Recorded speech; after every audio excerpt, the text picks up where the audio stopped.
हाँ जी बच्चे, good evening. Streaming क्या करो, check this streaming please. Message डाल दें ग्रुप में। ऑलराइट, कल हम लोगों ने स्ट्रेस और स्ट्रेन कर्व पढ़ी, ठीक है। तो हमने इलास्टिक बॉडी का बिहेवियर देखा कि किस तरह से बॉडी स्ट्रेस लगाने पे बिहेव करती है।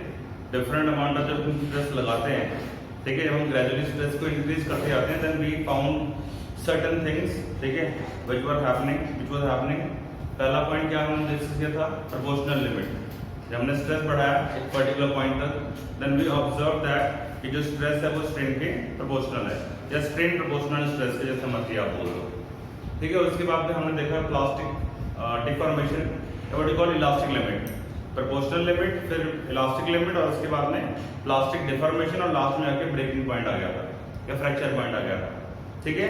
अच्छे से प्रैक्टिस कर लेना, क्योंकि ये कर्व सीधा 3 नंबर में आता है ड्रॉ करने के लिए, और ऐसे बोलते हैं कि भाई इसमें वेरियस जो पॉइंट्स हैं उनको एक्सप्लेन करो, या आपको बोलेगा कि डिस्कस स्ट्रेस स्ट्रेन कर्व, ठीक है, एंड डिस्कस वेरियस पॉइंट्स। कौन कौन से point, elastic limit, plastic limit and plastic deformation and proportional limit and breaking point. ये सारे पॉइंट और मेंशन करेगा, and you will be asked to find those particular point in the curve, जो point आपको curve के ऊपर mark करने होंगे, ठीक है। ऐसा क्वेश्चन आता है, स्ट्रेट फॉरवर्ड सीधा क्वेश्चन आएगा, कोई बहुत घुमा फिरा के नहीं होगा, स्ट्रेट सीधा क्वेश्चन आएगा। चलो अब हम इसका लास्ट टॉपिक करने जा रहे हैं। लास्ट टॉपिक है different types of modulus of elasticity, ठीक है बच्चे, different type of modulus of elasticity, ठीक है, different type of modulus of elasticity. देखो यार, हम लोगों ने 3 तरह के वो स्टडी किए थे, स्ट्रेन, ठीक है, 3 तरह के हमने स्ट्रेन स्टडी किए, 3 तरह के हमने स्ट्रेस स्टडी करी, ठीक है। अब 3 तरह की हमारे पास में मॉडुलस ऑफ इलास्टिसिटी होती है। इफ यू रिमेंबर, अगर आप सबको याद हो बच्चों, तो हम लोगों ने हुक्स लॉ, और उस हुक्स लॉ में ये पढ़ाया गया था कि भाई जो स्ट्रेन होती है, ये जो स्ट्रेस होती है, वो प्रोपोर्शनल किसकी होती है, स्ट्रेन की, ठीक है। ये हुक्स लॉ हमने पढ़ा था, क्यों भी में ये पढ़ा था हमने, स्ट्रेस प्रोपोर्शनल टू स्ट्रेन होती है। और अगर हम यहाँ पे इस प्रोपोर्शनलिटी सिंबल को हटाते हैं, then we introduce a constant. हम क्या लगाएंगे यहाँ पे, कांस्टेंट लगाएंगे, इसको हम बोलेंगे यहाँ पे मॉडुलस ऑफ इलास्टिसिटी, MOE लिखते शॉर्ट में इसको, इनटू स्ट्रेन। तो जो मॉडुलस ऑफ इलास्टिसिटी है, उसका डेफिनेशन क्या बनेगा, वो होगा stress divide by strain, simple वो बनेगा। मॉडुलस ऑफ इलास्टिसिटी जो कि क्या है, कांस्टेंट है। स्ट्रेस और स्ट्रेन जब कर्व बनाते हो, ठीक है, ये कर्व बनाते हो, ये होगी स्ट्रेस और ये होगी स्ट्रेन इस एक्सिस पे, और ये स्ट्रेट लाइन को बनाते हो, है ना भाई। स्ट्रेस प्रोपोर्शनल टू स्ट्रेन होगी, तो आप स्ट्रेट लाइन बनाओगे, ठीक है। और फिर स्लोप निकल के आती है, स्लोप, वो स्लोप क्या होती है, वो स्लोप होती है मॉडुलस ऑफ इलास्टिसिटी, यानी slope of stress versus strain curve graph is equal to modulus of elasticity. Okay, this is what slope of the graph, इस ग्राफ का जो स्लोप है। अब ऐसा ना हो कि आपको एग्जाम में यहाँ पे स्ट्रेस लिख दे और यहाँ पे स्ट्रेन कर दे। अगर यहाँ पे स्ट्रेस हो गया, यहाँ पे स्ट्रेन हो गया, और कर्व सीधा बना रखा है, तब यहाँ पे slope is not equal to modulus of elasticity, फिर फॉर्मूला चेंज होगा, ठीक है, क्लियर है। ओके, यानी कि slope is equal to MOE when stress is on the y axis and strain is on the x axis, remember it. Okay, हम slope निकालते कैसे, by the way, tan theta से। अगर एक थीटा है मान लो, ठीक, और मैं यहाँ पे ऐसे परपेंडिकुलर ड्रॉ करता हूँ, this is O, this is A and this is B, तो tan theta is going to be what, perpendicular AB divide by what, base OB। तो ये स्ट्रेस होगी, क्योंकि पैरेलल जा रही है, stress upon strain, stress by strain is equal to what, MOE, stress upon strain is equal to what, MOE, clear है। Okay, तो जो भी स्लोप निकालने का मेथड है, वो हम निकालते हैं tan ऑफ थीटा से। tan theta means slope, clear.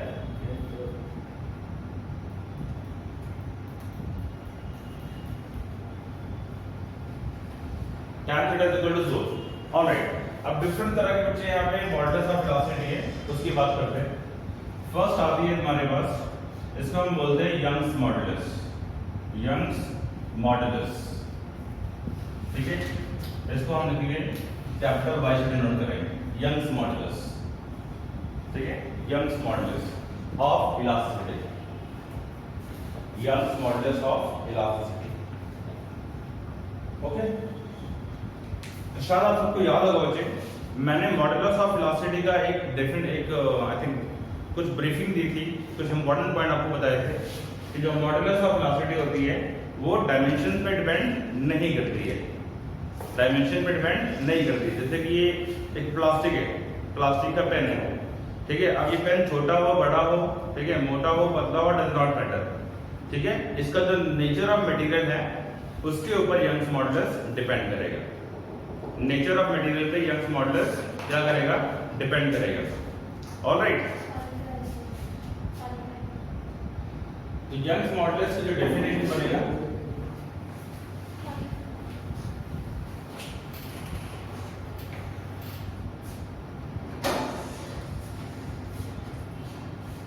आपको यार पता नहीं है जो क्लास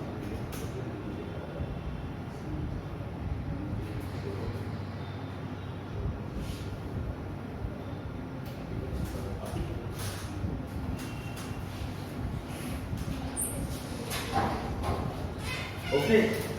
तो जो यंग्स मॉडुलस तुम्हारे पास में, इसका वैल्यू क्या बनेगा, इसका वैल्यू बनेगा, इसका वैल्यू क्या बनता है, इसका डेफिनेशन आता है, लिखो, it is defined as the ratio of longitudinal stress, it is defined as the ratio of longitudinal stress divided by longitudinal strain, longitudinal strain. तो भाई एक बात ध्यान रखना, जितने भी मॉडुलस ऑफ, बहुत सीरियसली देखना है बच्चे, नहीं सीरियसली ऑब्जर्व करोगे तो कुछ नहीं बल्ले पड़ना। जो मॉडुलस ऑफ इलास्टिसिटी है ये MOE, ठीक है, इसको मैं आपको शॉर्ट में MOE लिख देता हूँ, MOE। ऑलराइट, इसका डेफिनेशन क्या है, स्ट्रेस बाय स्ट्रेन, ठीक है। अब तीन तरह की स्पेसिफिक मॉडुलस ऑफ इलास्टिसिटी होती हैं, types, okay, different type of modulus of elasticity लिखा हुआ है। तो पहले नंबर पे आती है यंग्स मॉडुलस, इसको हम सिंबॉलिकली रिप्रेजेंट करेंगे y से, कैपिटल Y, स्मॉल y नहीं लिखना, अगर स्मॉल y लिखे तो वो गलत है, कैपिटल Y।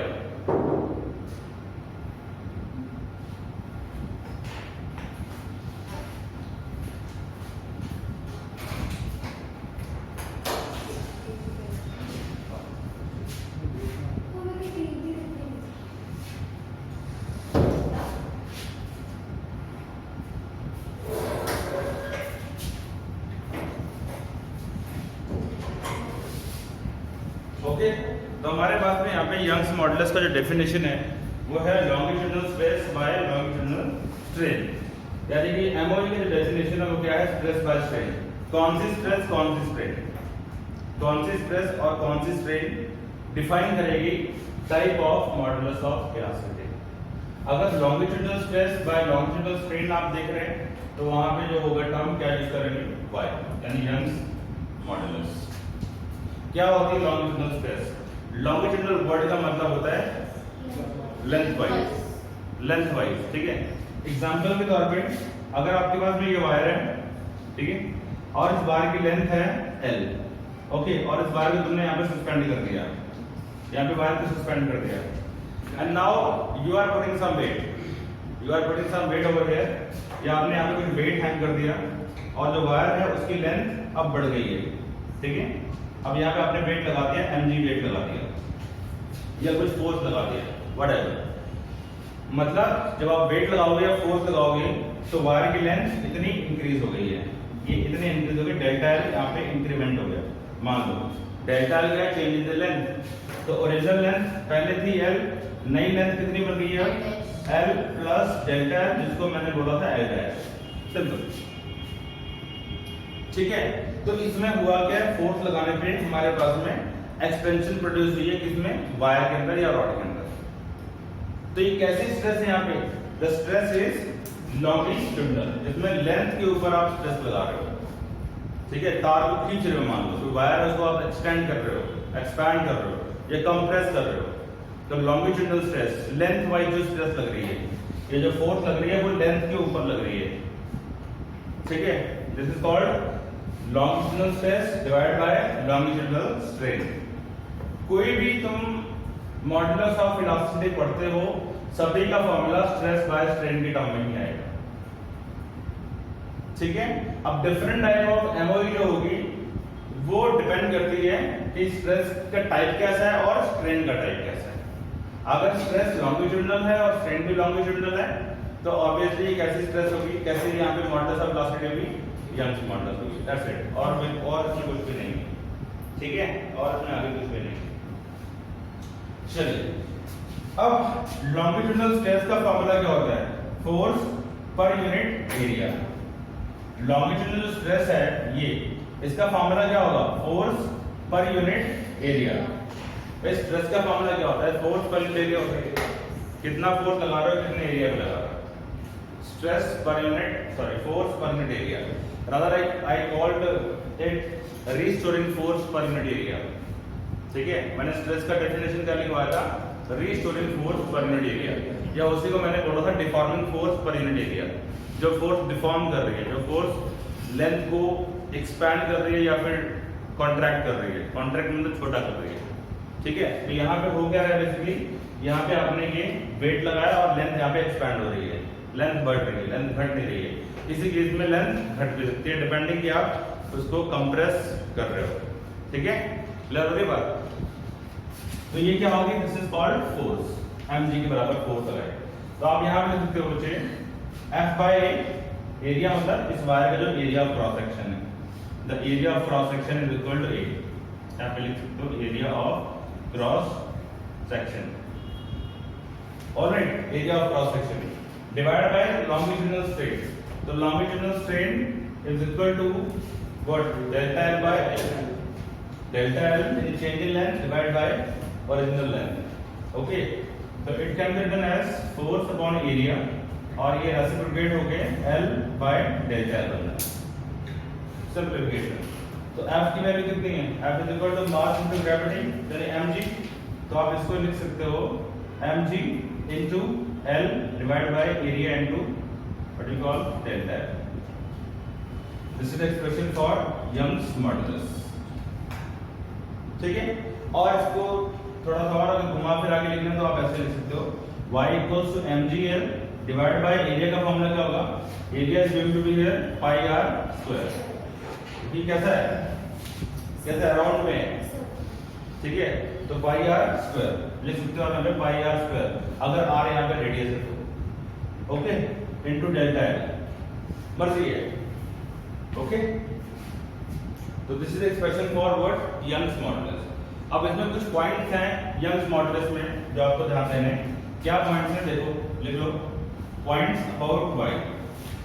पहला पॉइंट है y is independent, y is independent of dimensions, dimensions of what you call material, ठीक है।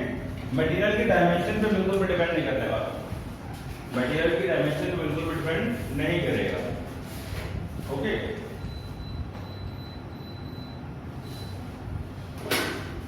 मटेरियल की डायमेंशन से कोई कनेक्शन इसका नहीं है,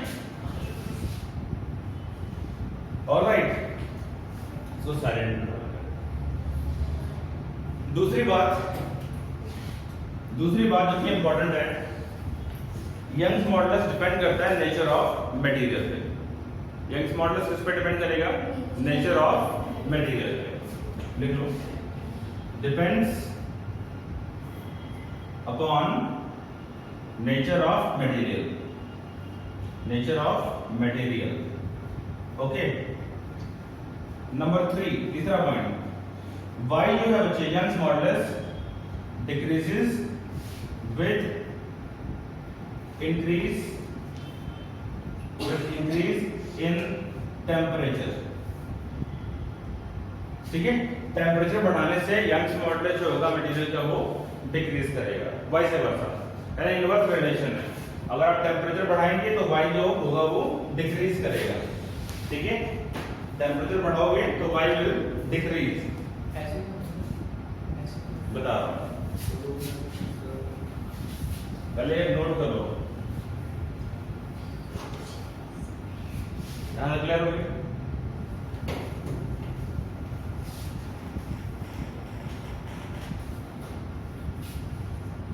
देखो मैंने पॉइंट लिखवाया आपको कि भाई वाई जो होती है वो डिक्रीज करेगी जब हम टेम्परेचर को बढ़ाते हैं, ठीक है, या इनवर्स। वाई और टी के जो है बच्चे, अगर ये इंक्रीज तो ये डिक्रीज, अगर ये डिक्रीज तो ये वाला इंक्रीज, इनवर्स रिलेशन है, ठीक है। फॉर एग्जांपल अब पहले तुम वाई का मतलब समझते क्या हो, what do mean by Y? Y है क्या? यंग्स मॉडुलस है क्या? स्ट्रेस बाय स्ट्रेन सिंपली, ठीक है।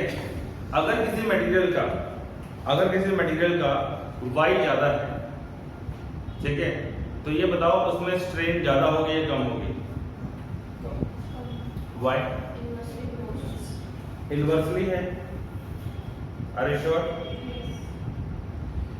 अब मुझे ये बताओ, अगर मेरे पास में, देखो फील करने की बात है, मेरे पास में ये प्लास्टिक का पेन है, ठीक है। अब अगर मैं इसके ऊपर मान लो 1 न्यूटन का फोर्स लगाता हूँ, कितना फोर्स लगाता हूँ? 1 न्यूटन का नीचे फोर्स लगाता हूँ, and I see there is no expansion, but अगर मैं इसको थोड़ा हीट कर देता हूँ, थोड़ा इसको टेम्परेचर प्रोवाइड करता हूँ, हीट कर देता हूँ, और ये थोड़ा सॉफ्टर एंड पे चले जाता है, प्लास्टिक है, क्या होगा? ये सॉफ्ट हो जाएगा, और फिर मैं 1 न्यूटन का फोर्स लगाता हूँ, देन इसके अंदर स्ट्रेन आ जाएगी, तब इसके अंदर स्ट्रेन आ जाएगी। कहने का मतलब क्या हुआ कि इसके पास में जो यंग्स मॉडुलस है पहले कंपैरेटिवली कम हो गया। Higher the Young's modulus means higher amount of force will be required to deform it. देखो y क्या है, देखो y is equal to mg l, mg मतलब फोर्स, इसको आप F into L देखो divide by A delta L, मतलब जो y है उसका सीधा डायरेक्शन किससे आ रहा है? अगर आपको किसी वायर में, किसी बॉडी में डिफॉर्मेशन लानी है, अगर किसी बॉडी में आप स्ट्रेन प्रोड्यूस करना चाहते हो, देन आपको F की वैल्यू को ज्यादा रखना पड़ेगा अगर उस बॉडी का यंग्स मॉडुलस ज्यादा है। मान लो तुम्हारे पास में 2 वायर्स हैं, ये वायर है A, ठीक है, और ये वायर है B, ओके, ये वायर है B, इसका यंग्स मॉडुलस है A, इसका यंग्स मॉडुलस है B, YB। अब मैं आपको क्वेश्चन दे रहा हूं, what happened? I am observing you, you are not serious from last couple of days. Smile. Serious हो, ठीक है, बहुत सीरियस। तो YA जो मैं है बोल रहा हूं कि YA is greater than YB, मान लो ये कंडीशन आपको दे दी जाती है, and you are applying same amount of load on the 2 rods, दोनों रॉड पे आपने सेम लोड अप्लाई कर दिया। कितना लोड अप्लाई कर दिया? मान लो आपने यहाँ पे mg लोड लगा दिया, ठीक है, लोड को हम वेट बोल रहे हैं, ग्रेविटेशनल फोर्स बोल दो, फोर्स बोल दो, व्हाटएवर यू कॉल इट, और यहाँ पर भी हमने सेम लोड अप्लाई कर दिया, weight is equal to mg, load same है। अब तुम सोच के बताना किस केस में एक्सटेंशन ज्यादा होनी चाहिए, किस केस में स्ट्रेन ज्यादा प्रोड्यूस होनी चाहिए? लोड सेम है, ठीक है, बट इसका यंग्स मॉडुलस कम है, इसका यंग्स मॉडुलस ज्यादा है, मतलब इसको ज्यादा फोर्स लगानी पड़ेगी स्ट्रेन प्रोड्यूस करने के लिए, और ये कम फोर्स पे ही स्ट्रेन अच्छी खासी बना लेगा। नहीं है? क्लियर हो गया? ये यंग्स मॉडुलस फैक्टर है। ये ऐसे हम चीजों की रिजिडिटी को डिफाइन करते हैं। रिजिडिटी का मतलब क्या होता है? मतलब वो कितना एक्सटेंशन प्रोड्यूस कर पाएगा on a particular amount of force या for a particular amount of force. दोनों को सेम फोर्स लगाई, लेकिन ये मटेरियल में ज्यादा एक्सटेंशन नहीं आएगी, इसमें ज्यादा एक्सटेंशन आ जाएगी, मतलब कि इसका यंग्स मॉडुलस ज्यादा है। यंग्स मॉडुलस ज्यादा होने का मतलब क्या है? आपको और फोर्स लगानी पड़ेगी इसको एक्सपैंड करने के लिए। तो कहने का मतलब ये हुआ, अगर तुम इसको और फोर्स लगाओगे एक्सटेंशन प्रोड्यूस करने के लिए, तो इस बॉडी में इलास्टिसिटी ज्यादा होगी। मैंने क्या लिखा? YA ग्रेटर देन YB, मतलब इसका मॉडुलस ऑफ इलास्टिसिटी ज्यादा है। What is modulus of elasticity? Stress by strain that is okay. Normal sense में क्या बोलेंगे इसको? नॉर्मल सेंस में हम क्या बोलेंगे? What is velocity by the way? It is the tendency of a body to regain its shape and size after the removal of deforming force. यही बोलते हैं हम लोग। या मैंने एक और डेफिनेशन तुमको बताई थी, it is the tendency to oppose the extension और कंप्रेशन।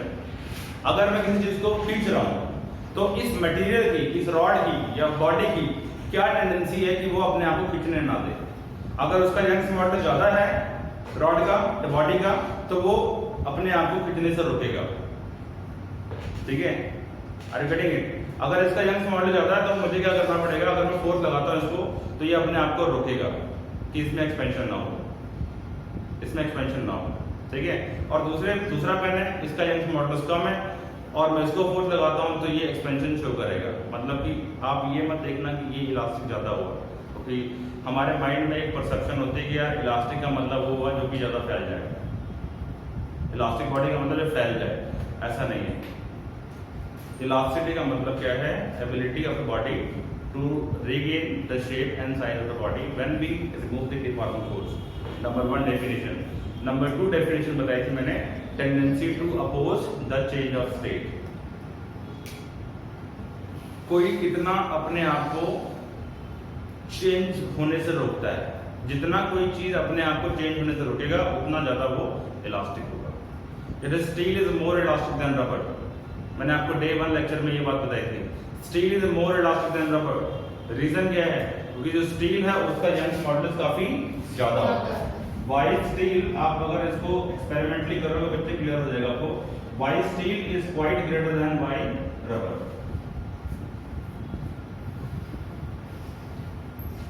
क्लियर है?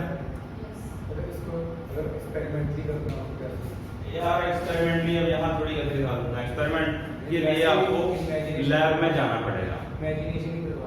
नहीं, इमेजिनेशन ऐसा नहीं होती, प्रॉपर इसका एक्सपेरिमेंट बना हुआ है। यंग्स मॉडुलस का क्या अपरेटस होता है आपके स्कूल लैब्स में, यंग्स मॉडुलस का अपरेटस बना हुआ है। ठीक है, लैब में जब जाओगे, कभी जाना होगा इस साल, तो हम देखेंगे वहाँ पे। ठीक है, अभी कुछ क्लियर नहीं है कब स्कूल खुलते हैं कि नहीं खुलते, कुछ क्लियर नहीं है। तो हम लोग एक्सपेरिमेंटली निकालते हैं। जरूर नहीं कि सारी चीज़ों को थ्योरेटिकली हम फील कर पाए, एक्सपेरिमेंटली कुछ चीज़ों को करना पड़ता है, उसके बाद में बेटर अंडरस्टैंडिंग मिलती है।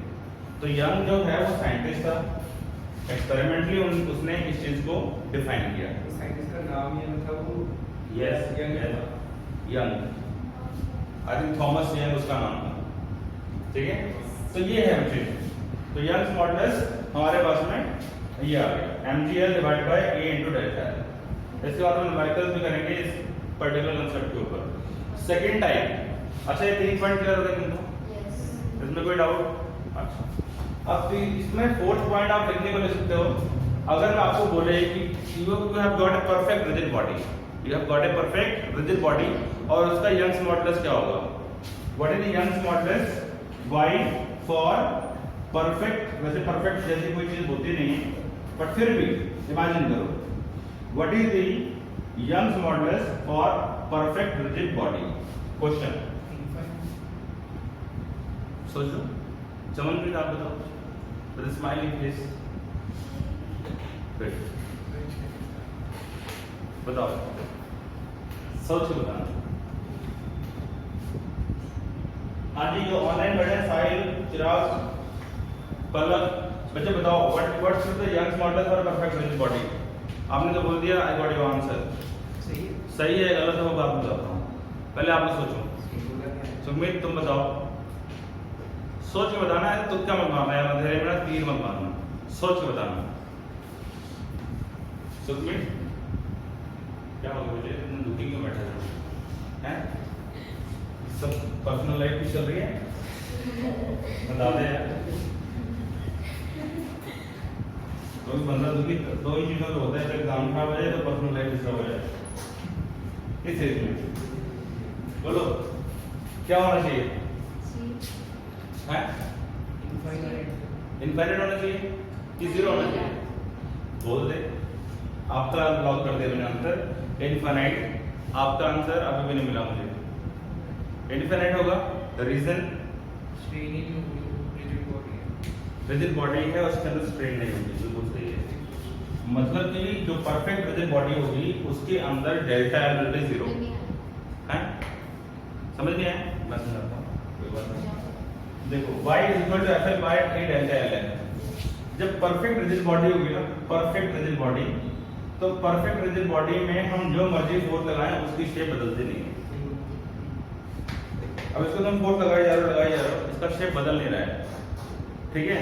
बट अभी ये जो फोर्स है वो एक लिमिटेड फोर्स में लगा सकता हूँ। I can not apply infinite amount of force, ठीक है। लिमिटेड फोर्स लगा सकता हूँ, तो लिमिटेड फोर्स के लिए इसमें चेंज इन लेंथ 0 होगा। लेकिन तुम इसका यंग्स मॉडुलस इनफाइनाइट नहीं बोल सकते, क्योंकि मेरी जो फोर्स लगाने की कैपेसिटी है वो लिमिटेड है। तो परफेक्ट रिजिड बॉडी का मतलब क्या है? Any amount of force you apply, any amount of force you apply, वो जो मर्जी लगाओ। परफेक्ट रिजिड बॉडी को एफ जो होगी वो एनी, इमेजिनेशन है। डायमंड को ले लो, डायमंड को ले लो, diamond is near to perfect, diamond is the hardest substance present on the earth, hardest substance, ऐसा हम पढ़ते हैं, ठीक है। तो आइडियल या फिर परफेक्ट रिजिड बॉडी जो होती है वो सिर्फ किताबों में बनी है, रियलिटी में ये एग्जिस्ट नहीं करती है। आइडियल या कोई परफेक्ट कुछ भी पढ़ते हो, केमिस्ट्री में आइडियल गैस पढ़ते हो या परफेक्ट गैस पढ़ते हो, एग्जिस्ट नहीं करती। रियलिटी में एग्जिस्ट क्या करती है? रियल गैस एग्जिस्ट करती है। वो जो तुम कौन से लॉ है, वो जो लॉस पढ़ते हो वो सब क्या होते हैं? वो सर्टेन कंडीशन पे आइडियल गैस इक्वेशन को ओबे करते हैं, certain condition like pressure and temperature वगैरह, जहां तक मेरी नॉलेज है, ठीक है। तो परफेक्ट जैसी कोई चीज एग्जिस्ट करती नहीं है, ठीक है। कंडीशन लगाते हैं तब वो नियर टू परफेक्ट या परफेक्ट बन सकती है। अब वो कंडीशन लगाने के लिए भी तुम्हें अच्छी खासी लैब चाहिए, ठीक है। एनीवे, तो एफ एनी वैल्यू, कुछ भी वैल्यू हो जाए, चेंज इन लेंथ कितना होना चाहिए? 0 होना चाहिए। अगर चेंज इन लेंथ 0 है, मतलब बॉडी में कोई भी स्ट्रेन नहीं आ रहा है, तो आप यहाँ पे अगर डेल्टा एल को 0 पुट करोगे तो समथिंग ओवर 0 इंफिनिटी। तो y is equal to what? Something in fm divide by 0। तो ये क्या बन गया? इंफिनिटी। तो Young's modulus for perfect rigid body is infinity. Okay, clear है? चलिए नेक्स्ट क्वेश्चन पे, नेक्स्ट टाइप पे।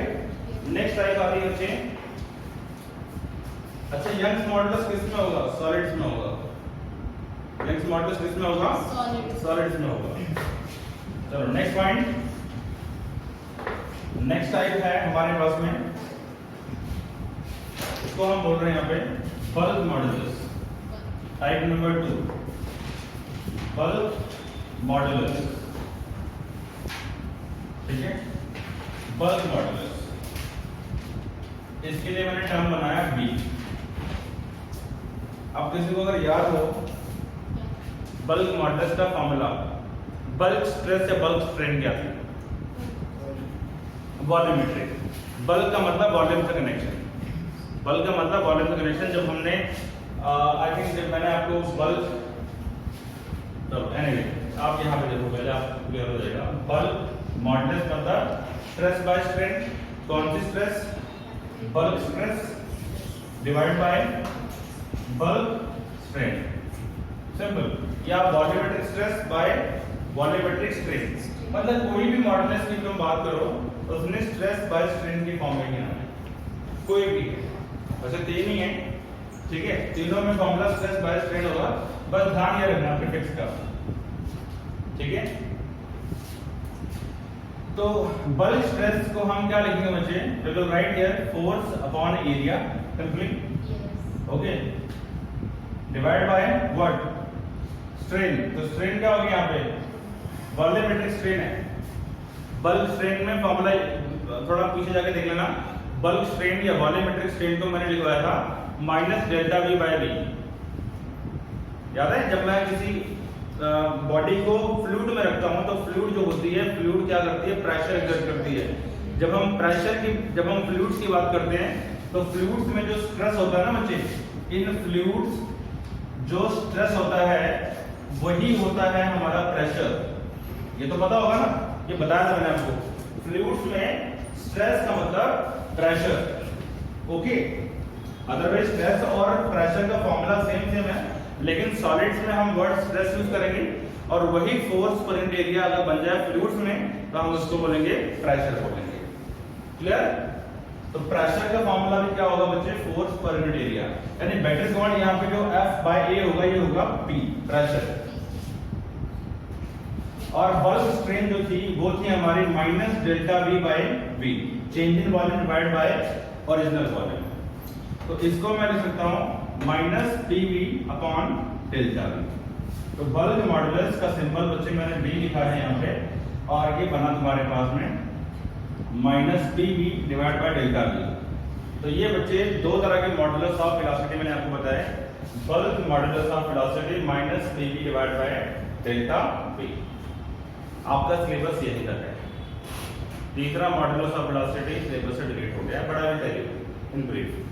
एग्जाम के लिए तैयार मत करना, लिख देना out of syllabus for this year, अगले साल फिर से आ जाएगा। कोविड की वजह से इस साल डिलीट हो गया, लेकिन अगले साल फिर से आ जाएगा।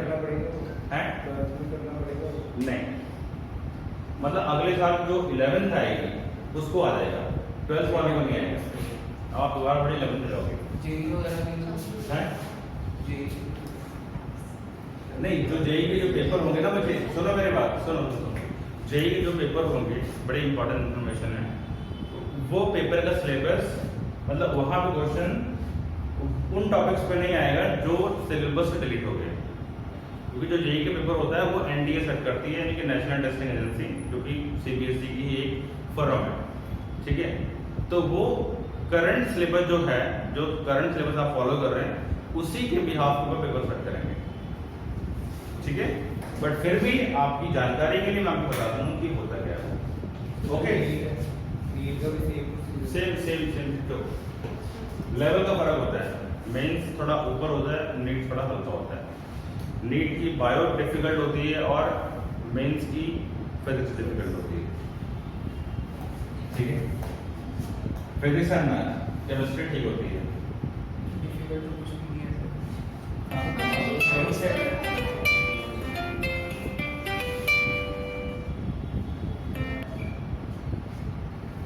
ऑलराइट, तो यहाँ पे जो बल्क मॉडुलस है वो क्या होगा, minus PV by delta V। Okay, minus PV by delta V, clear है। तो ये बल्क मॉडुलस का फॉर्मूला आ गया तुम्हारे पास, ये बल्क मॉडुलस का फॉर्मूला आ गया। बोलो यहाँ पे बैठा, ठीक है। इसको लिखने को तुम फोर्स अपॉन एरिया भी लिख सकते हो, ठीक है, और उसको माइनस P या प्रेशर भी यहाँ पे डिनोट कर सकते हो, force per unit area P लिख दिया मैंने। ओके, माइनस का मतलब क्या है, what is the meaning of minus है? माइनस का मतलब ये है, बताया था मैंने आपको, कि जो वॉल्यूम है, volume it will tend to decrease, volume will tend to decrease under the pressure. किसी बॉडी में तुम प्रेशर लगाओगे तो उसका वॉल्यूम घटेगा या बढ़ेगा? कम होगा। तो वो डिक्रीज के लिए हम लोग माइनस साइन यहाँ पे लगाते हैं, ठीक है, क्लियर हो गया। अब जो बल्क मॉडुलस होगा ये किसमें होगा बच्चे, it will be in case of fluids, यानी कि लिक्विड एंड गैस में। ओके, अब तुम मुझे ये बताओ, what is the bulk modulus for perfect rigid body?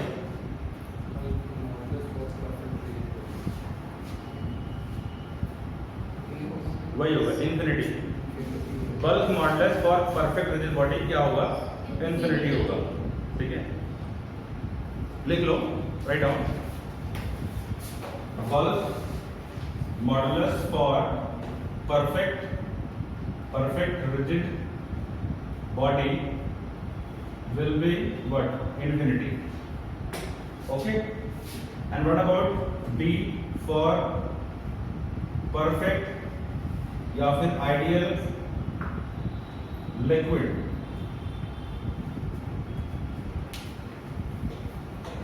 Ideal liquid में क्या होगा ये, सोचो बताओ।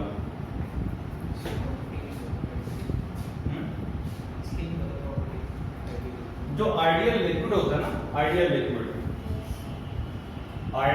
लिक्विड मतलब इसकी वजह कुछ प्रॉपर्टीज है, कुछ खासियत होती है।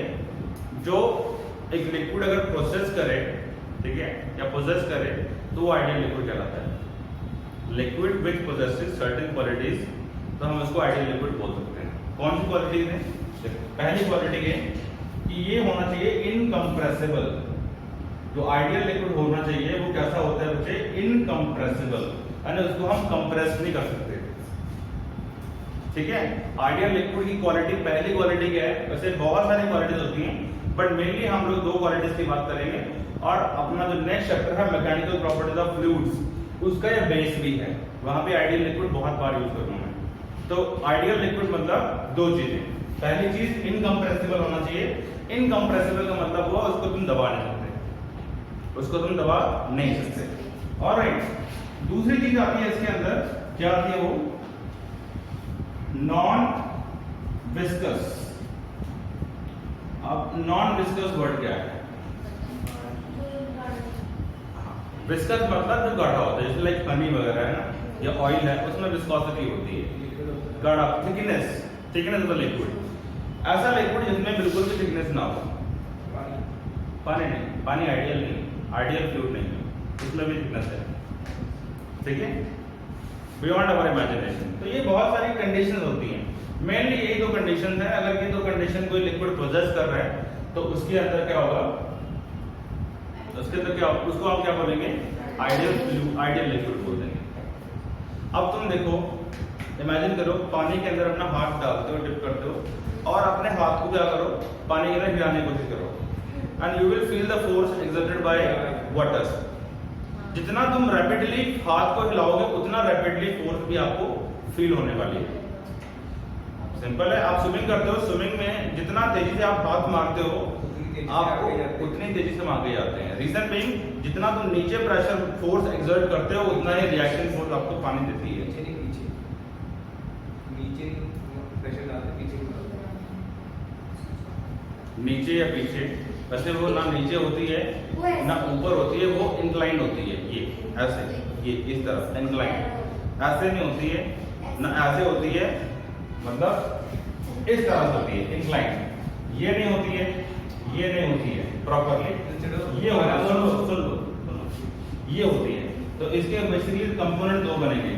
ये जो फोर्स बने इसके दो कंपोनेंट बनेंगे, F sin थीटा और F cos theta. Physics always work, दो कंपोनेंट। ठीक है, तो इस कंपोनेंट को हम बोलेंगे एक्शन, और इसके ऑपोजिट डायरेक्शन में क्या मिलेगा? रिएक्शन। ये एक्शन नीचे की तरफ, ऊपर की तरफ रिएक्शन। इसी वजह से हम पानी में डूबते नहीं। अगर यही कंपोनेंट खाली लगे तो हम तो पानी में डूब जाएंगे। समझ पा रहे बात को?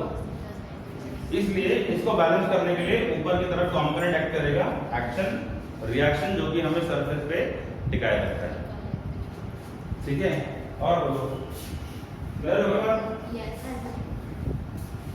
तो ये लिक्विड जो होगा उसमें दो क्वालिटीज होंगी। पहला वो इनकम्प्रेसिबल होगा, दूसरा वो नॉन विस्कस रहेगा। सर नॉन विस्कस की कोई एग्जांपल? यार क्या मैं आपको एग्जांपल दूं? आइडियल है, आइडियल कोई एग्जिस्ट नहीं करती चीज, क्या एग्जांपल दूं? तो ये टॉपिक बनाया किसने? इमेजिन करो, जब तुम देखो तुम्हारे पास में क्या है, सर्दियों में देखा आपने, हनी को अगर फ्रिज में रखो या वैसे रखो तो वो जम जाता है। सुनो, जो हमारे घर में देसी घी होता है सर्दियों में वो जम जाता है, लेकिन जब तुम टेम्परेचर इंक्रीज करते हो तो वो मेल्ट हो जाता है और वो कितना पतला हो जाता है। सर्दियों में गाढ़ा होता है, बिल्कुल थिक, एक्सट्रीम थिक और हाई विस्कोसिटी। टेम्परेचर बढ़ाते हो, गर्मियों में लेके जाते हो तो वो थिन हो गया, मतलब उसकी विस्कोसिटी डिक्रीज होगी। यानी कि हमें विस्कोसिटी को खत्म करने के लिए बहुत ज्यादा टेम्परेचर देना पड़ेगा किसी लिक्विड को। अब अलग अलग लिक्विड्स का टेम्परेचर अलग अलग होगा। अगेन एक्सपेरिमेंटल चीज है, ठीक है, ओके। इसके आगे मजा आने तभी तुम्हारा सिलेबस कभी नहीं कवर अप होगा। तो minus PB divide by delta B, clear हो गया? कोई पूछे कि what is the unit of the bulk modulus and Young's modulus? Unit क्या होगा? Newton very good. इसका यूनिट हो गया, क्या होगा बच्चे, इसका यूनिट वही होगा जो कि स्ट्रेस का यूनिट है, क्योंकि स्ट्रेस बाय स्ट्रेन है, स्ट्रेन हैज नो यूनिट। ठीक है, तो चाहे यंग्स मॉडुलस ले लो, चाहे बल्क मॉडुलस ले लो, कोई भी मॉडुलस ऑफ वेलोसिटी ले लो, सभी में जो यूनिट बनेंगे बच्चे वो होंगे न्यूटन पर स्क्वायर मीटर। ये सम टाइम हम इसको पास्कल में लिखेंगे, पास्कल। शॉर्ट में इसको पीए लिखते हैं, टी कैपिटल पी स्मॉल ए, ऐसे मत लिख बैठना, ये गलत है।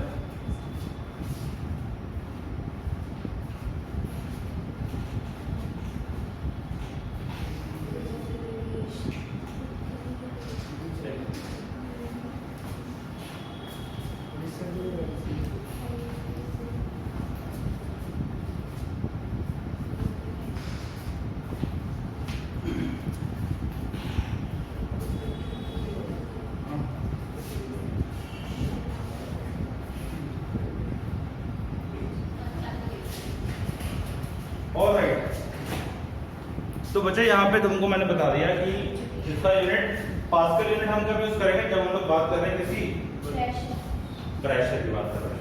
यानी जब बल्क मॉडुलस की हम बात करें तो बल्क मॉडुलस जनरली पास्कल्स में डिनोट होगा। क्यों?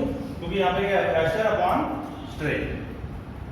तो स्ट्रेन का यूनिट नहीं है, तो जो भी यूनिट प्रेशर का बनेगा वही यूनिट किसका बनेगा, बल्क मॉडुलस का बनेगा।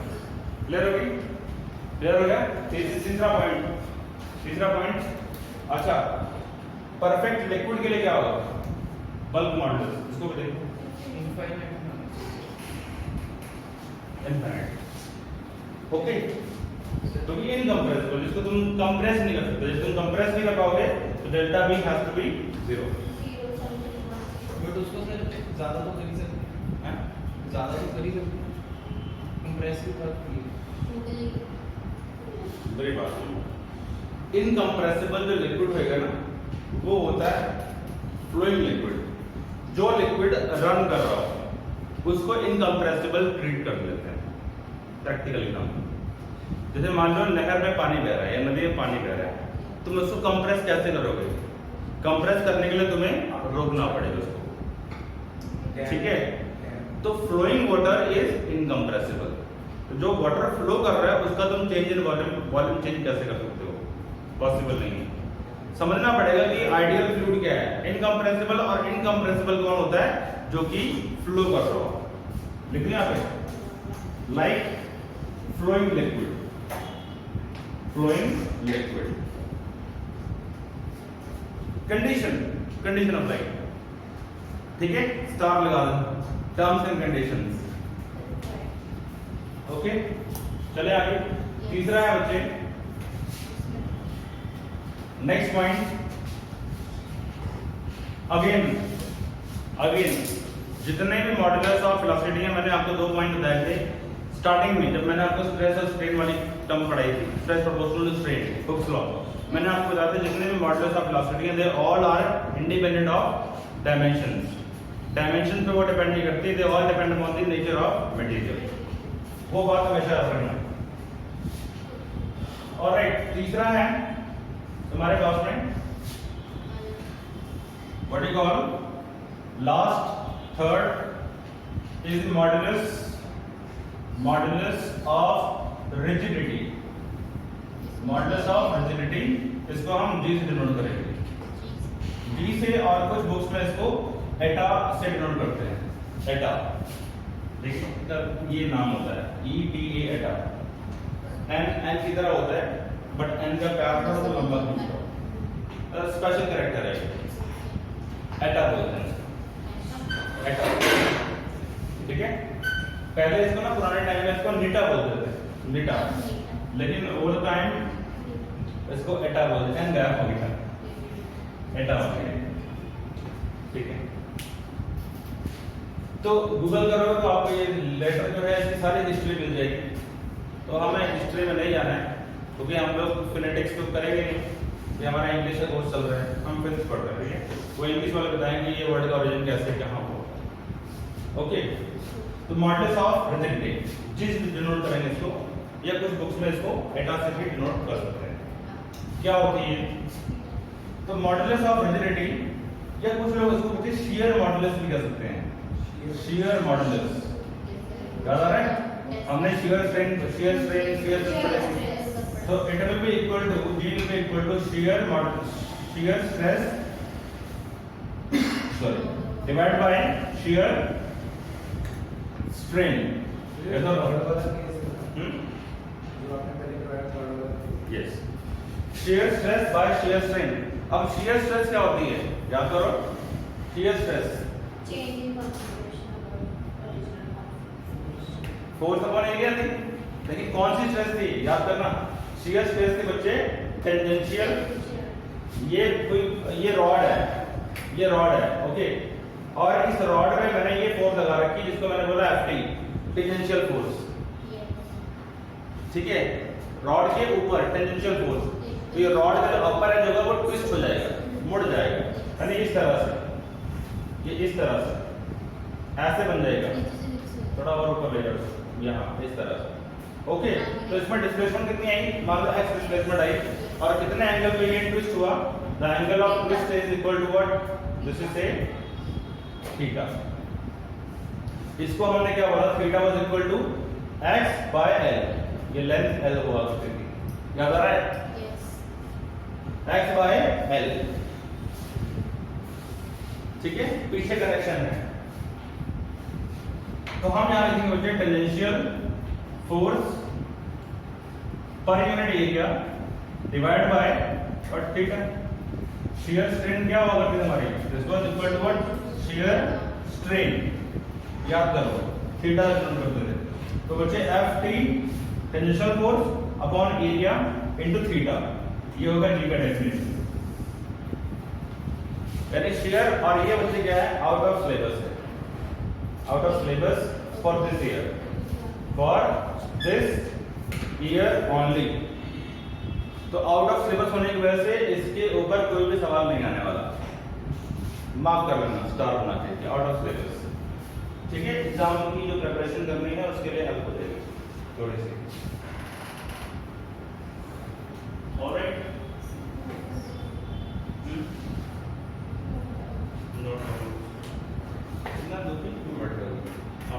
I am observing you are not happy.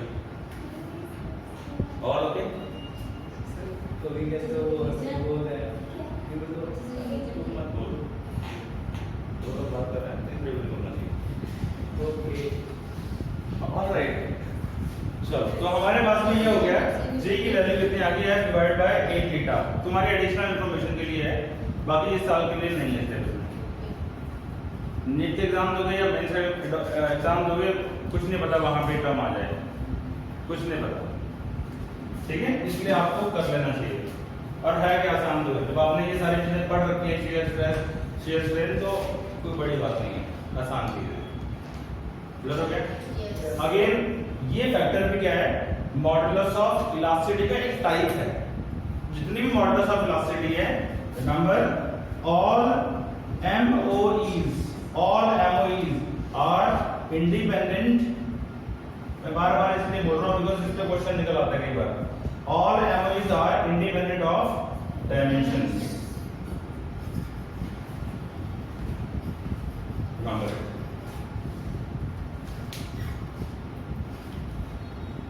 Clear है?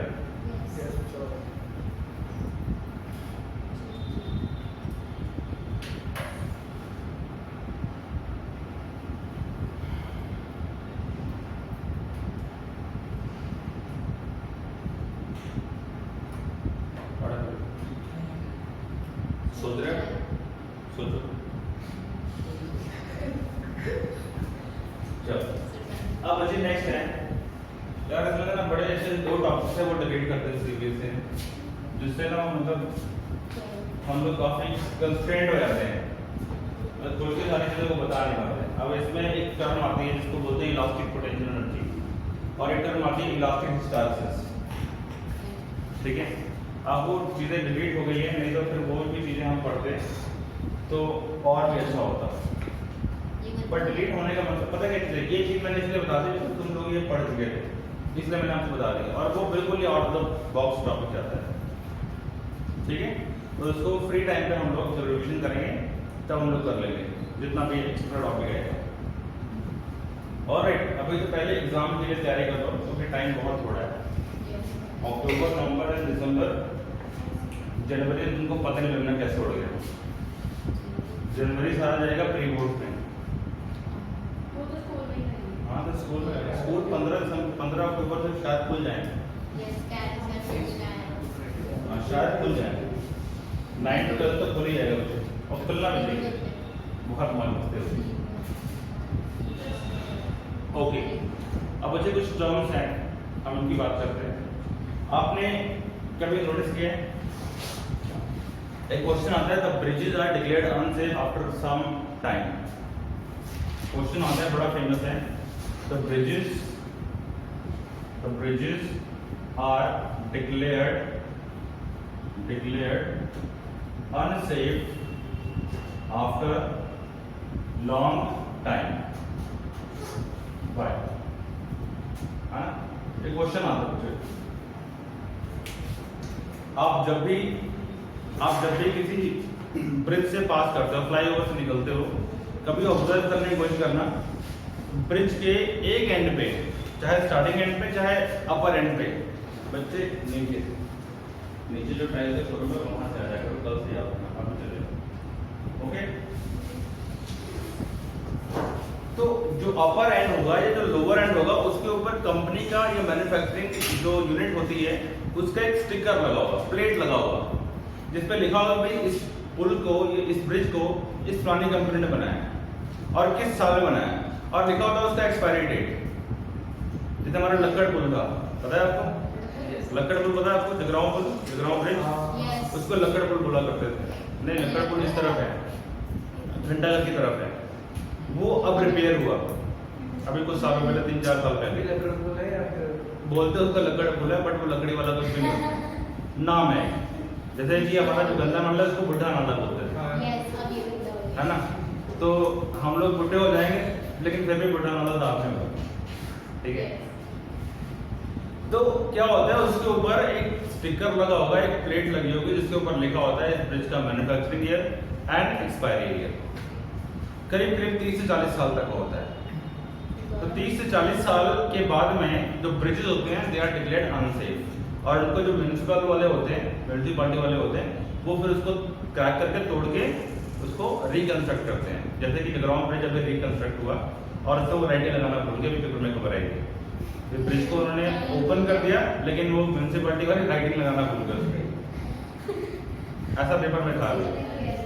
तो बच्चे वो ब्रिज बहुत अनसेफ था, उसको दोबारा से तोड़ के बनाया गया, और बहुत पुराना ब्रिज है, 80 से पहले का ब्रिज बना हुआ था और अभी तक चल ही जा रहा था वो।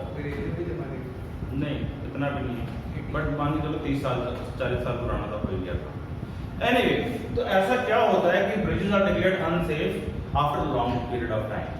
क्या होता है, देखो जो ब्रिज होगा बच्चे, ब्रिज के ऊपर डेली के पता नहीं कितने व्हीकल्स निकलते होंगे। जब किसी ब्रिज पे व्हीकल निकलेगा तो व्हीकल का भार होगा, ठीक है। उस भार की वजह से जो ब्रिज है, ब्रिज के अंदर क्या है, कंक्रीट लगा हुआ है और सरिया वगैरह होगा, ठीक है, और गर्डर्स होंगे, जो बोलते हो ना गर्डर वाले बोलते हो, गर्डर्स बोलते हैं हम लोग, एक्स शेप गर्डर्स होते हैं, पिलर्स बोल दो, बीम्स बोल दो आप, बीम्स होते हैं, एक्चुअली हम इसको गर्डर बोलते हैं इंग्लिश में, ठीक है, वो थोड़ा इंजीनियरिंग की टर्म आती है। तो उसके अंदर जो सरिया है, जो कंक्रीट है, उसका एक लाइफ होता है। जैसे हमारे घर में 15 या 20 साल के बाद देखना छत के ऊपर से ना वो सीमेंट जो है वो उखड़ना शुरू हो जाता है, या दीवार से जो हम लोग ये प्लास्टर करते हैं ना, ये प्लास्टर उखड़ना शुरू हो जाता है, क्योंकि उसकी एक लाइफ होती है, तो उसके बाद में उसकी ग्रिपिंग खत्म हो जाती है। तो ऐसे ही जो कंक्रीट या जो सरिया हम लगाते हैं बच्चे, उसका एक टाइम पीरियड होता है, उस टाइम पीरियड के बाद में वो खत्म हो जाता है, उसको बोलते हैं इलास्टिक फटीग स्टेज। एक टर्म होती है जिसका नाम होता है elastic fatigue. Elastic fatigue, fatigue का मतलब होता है एक्सपायर हो जाना, थक जाना, इसे हम बोलते हैं ना very much fatigue. Very much fatigue इसका मतलब क्या हुआ कि I am extremely exhausted, extremely tired, एक टर्म है, इसका आप इंग्लिश में मतलब सर्च करना है गूगल पे जाके, तो तुम्हें पता लगेगा, ठीक है। इसका मतलब होता है, सुन लो, इसका मतलब ये होता है loss of elastic strength, elastic fatigue का मतलब होता है लॉस ऑफ इलास्टिक स्ट्रेंथ। तो जब बार बार किसी सड़क के ऊपर व्हीकल निकलेंगे तो क्या होगा, the road has to undergo continuous strain. Road के ऊपर व्हीकल निकलेगा तो रोड थोड़ा प्रेस होगा, दबेगा, ठीक है। फिर रोड निकल गया, फिर वापस शेप पे रिगेन कर लिया उसने, फिर व्हीकल आया, फिर से दबा वो, सुनो, फिर से वो दबा, फिर से बेंड हुआ, फिर से उसके अंदर एक्सपेंशन आई, फिर से व्हीकल निकल गया, फिर से वो स्ट्रेट हो गया, फिर व्हीकल निकला हैवी व्हीकल, फिर से वो कंप्रेस हुआ, ठीक है, यानी उसके अंदर फिर से स्ट्रेन आई। तो बार बार रिपीटेड स्ट्रेस और स्ट्रेन आने की वजह से क्या होता है, एक लिमिट आती है जिसको हम बोलते हैं इलास्टिक फटीग। जैसे कि तुम्हारे पास में एक रबर बैंड है, तो रबर बैंड को तुम रोज रोज क्या करो, एक्सपैंड करो और छोड़ दो, वो सच्ची एक्सपेंड हो जाती है। तो वो सच्ची एक्सपैंड है। Very good. तो वो सच्ची एक्सपैंड हो जाती है, मतलब कि उसका इलास्टिक स्ट्रेंथ खत्म हो जाता है, उसकी इलास्टिसिटी खत्म हो जाती है। और जब इलास्टिसिटी खत्म होती है मटेरियल की, तो हम बोलते हैं material has elastically fatigue. Fatigue है वो, इलास्टिकली फटीग है वो, ऐसा भी बोलते हैं, ठीक है, इलास्टिकली फटीग ऐसा हम बोलते हैं। तो जब ये स्टेज आती है तो ब्रिज कभी भी कोलैप्स हो सकता है, तो कभी भी टूट सकता है। कभी भी टूट सकता है, इसलिए उसके ऊपर नहीं निकलना चाहिए। आप देखेंगे जो ये गंदे नाले वाला पुल है, जो हम शिवपुरी को जाते हैं, सभी को पता होगा, ठीक है, सब्जी मंडी के पास में वहाँ पे बड़े बड़े पत्थर लगा रखे हैं ब्रिज के ऊपर, कि वहाँ से कोई हैवी व्हीकल ना निकले, खाली मोटरसाइकिल और साइकिल वाले निकले, क्योंकि उसका एक्सपायरी डेट ओवर हो चुका है, वो कभी भी कोलैप्स हो सकता है।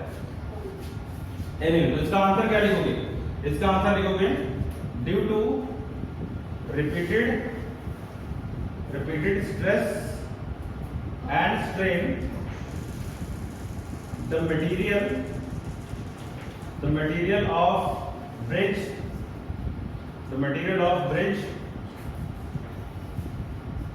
reaches elastic fatigue stage,